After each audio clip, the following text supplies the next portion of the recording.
সেদিনের ঘটনার জন্য আমি আপনার কাছে ক্ষমা চাইতে এসেছি। আমার একটা প্রশ্নের জবাব দেবেন? আমি কি এমন অপরাধ করেছিলাম যার জন্য আমাকে এত বড় একটা শাস্তি দিলেন? অপরাধ আপনার নয়, আমার। আপনি তো শুধু একটা ভুলের শিকার, আর ভুল যখন আমারই, তখন ভুলের মাসুল তো আমাকেই দিতে হবে। সবকিছুর ক্ষতিপূরণ দিতেই আমি আজ এসেছি।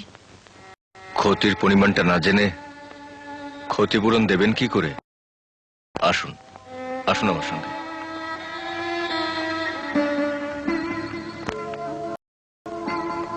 ইনি আমার মা।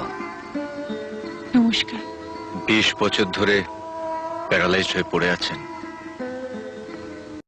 আমার জীবন বাঁচিয়ে রেখে মার অপারেশনের জন্য টাকা জোগাড় করছিলাম, কিন্তু আপনার একটা ভুল আমাকে নিঃস্ব করে দিল। ক্ষতিপূরণের কথা বলছিলেন না আপনি? আমার 20 বছরের আশা স্বপ্ন কি দিয়ে পূরণ করবেন আপনি? কারো দয়া আমি চাই না। আমার ক্ষতি আমি নিজেই পুষিয়ে নিতে পারবো। শুধু ভগবানের কাছে প্রার্থনা করবেন আমার মা যেন ততদিন বেঁচে থাকেন।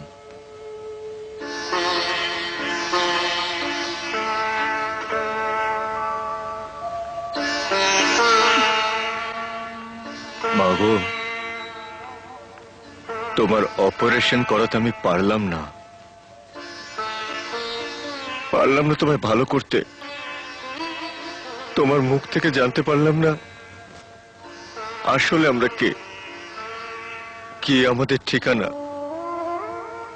মাগো, ভাগ্য আমাকে অন্ধকারই রাখতে চায়, জানাতে চায় না কি আমার পরিচয়, কি আমার বাবা।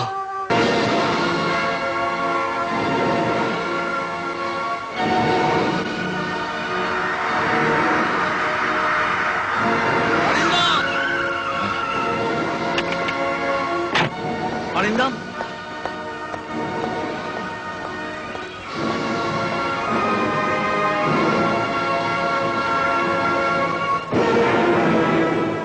চিনতে পারছিস না?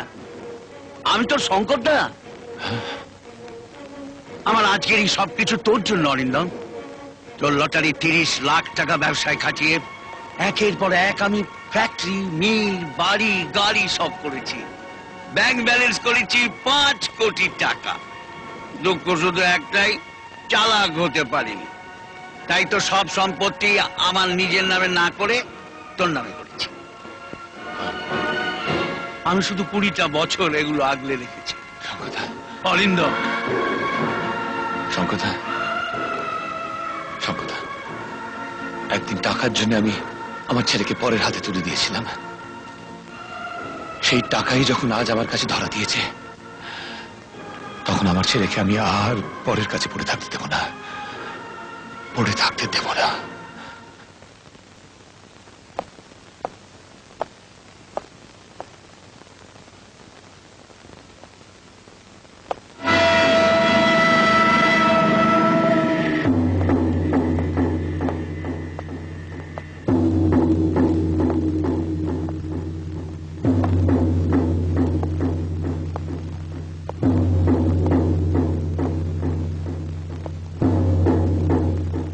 তুমি অরিন্দম না? আগে হ্যাঁ স্যার। দেখতে দেখতে 20টা বছর কেটে গেল। আমি আমি আমার আমার ছেলেকে নিতে এসেছি স্যার। ও, আপনার আপনার ঋণ আমি কোনোদিন শোধ করতে পারবো না স্যার। পরের ছেলেকে যে নিজের ছেলের মতো মানুষ করতে পারে, সেই মহৎ মানুষের দয়ার দান আমি কিভাবে শোধ করতে পারবো আমি জানি না। তবে তবে এইটুকু বলবো, আমার গায়ের চামড়া দিয়ে আপনার পায়ের জুতো বানিয়ে দিলেও এই ঋণ শোধ হবে না। আর বলুন, আর বাধা দেবেন না স্যার। আমাকে আমাকে বলতে দিন। জেলের জেলের 4 দেয়ালের শত যন্ত্রণার মধ্যেও আমার একটাই সুখ ছিল, যার স্নেহের ছায় আমার সন্তানটি বেড়ে উঠেছে, তিনি মানুষ নন, দেবতা।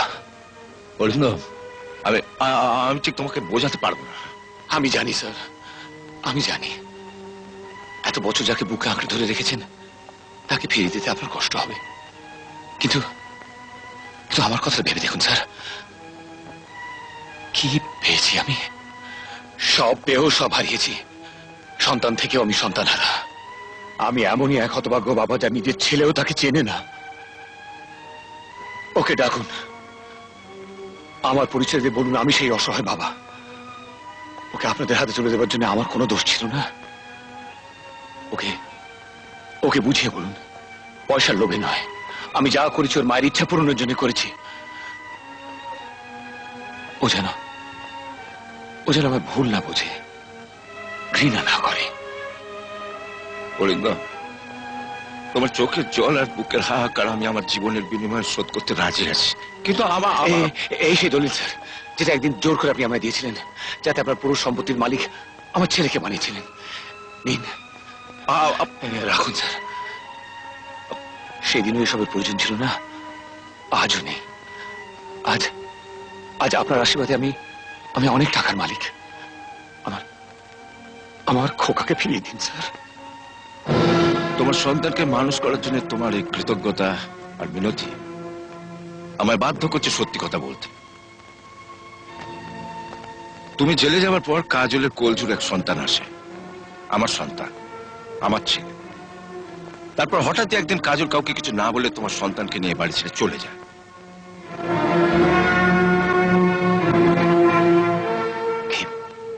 কি বলছেন আপনি? নিজের ছেলেকে ফেলে আমার খোকাকে নিয়ে চলে গেছে? কোথায় গেছে? আমি জানি না, অনেক খুঁজেছি, হদিশ পাই। কিন্তু কেন? এই একটি প্রশ্নের জবাব আমাকে কুড়ে কুড়ে খাচ্ছে। এই একটি প্রশ্নের জবাব আমার সারাটা জীবন নষ্ট করে দিয়েছে। এই একটি প্রশ্নের জবাব দেবার ভয় আমি আমার সন্তানের কাছে শামুকের মতন গুটিয়ে থাকি। আমি যদি বলি একটি প্রশ্ন জবাব দিতে গিয়ে আপনি নিজে একটি বিরাট প্রশ্নবোধক হয়ে গেছেন। কি বলতে চাও তুমি? বলতে চাই, আমার ছেলের ওপর কি এমন অন্যায় অবিচার করতে গেছিলেন যার জন্য আপনার স্ত্রী নিজের সন্তানকে বাড়িতে ফেলে রেখে দিয়ে আমার খোকাকে নিয়ে চলে গেল? বললাম, তোমার এত বড় স্পর্ধা, তুমি আমার কাছে কৈফিয়ত চাইছো? জেনে রাখো, মুখার্জি পরিবারের কেউ কাউকে কোনোদিন কৈফিয়ত দেয়নি, তলব করেছে। চিৎকার করে প্রমাণ করে দিলেন যে মুখার্জি বংশের আপনিই প্রথম ব্যক্তি যে কৈফিয়ত দেবার ভয়ে, সত্যকে প্রকাশ করার ভয়ে মিথ্যে বলেন, অন্যায় করেন, অবিচার করেন। বাস্টার!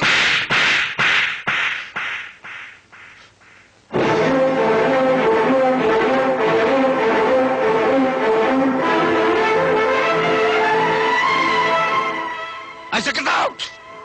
তোমার মতো রাস্তার লোকের সঙ্গে এতক্ষণ কথা বলছি, এটা আমার ভদ্রতা। আর আমার ভদ্রতা ছিল এই দলিলটাকে আপনাকে ফেরত দেওয়ার। শুনে রাখুন, আজ হোক কাল হোক, আমি আমার খোকাকে খুঁজে বার করবই। সেদিন এই দলিলের বলে আপনার ভদ্রতা আর পারিবারিক ঐতিহ্যকে আমি ফুটপাতে দাঁড় করে দেব। সেদিন আমি প্রমাণ করে দেব যে রাস্তার লোক আমি নই, আপনি আপনি আপনি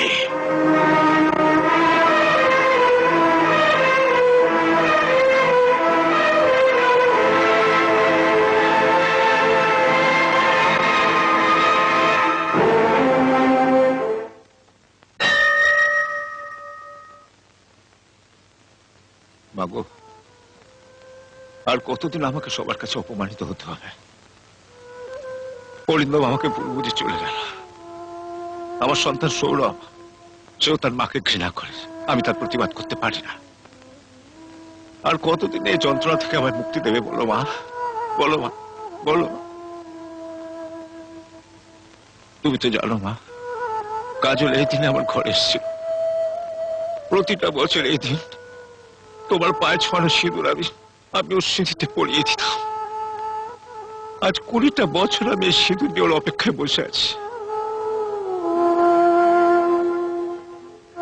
এই প্রতীক্ষার দিন কি আর কোনোদিন শেষ হবে না মা? জবাব দাও। মাটির প্রতিমায় চুপ করে থেকো না, বলো, জবাব দাও। এই যন্ত্রণা আমি সহ্য করতে পারছি না মা, এই যন্ত্রণা আমি সহ্য করতে পারছি না।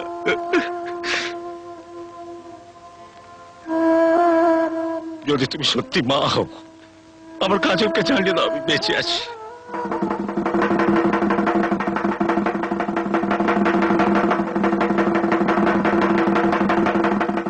ওর অপেক্ষাতেই আছে।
না না না, ওটা নিও না, মাটিতে পড়ে যাওয়া সিঁদুর নিতে না।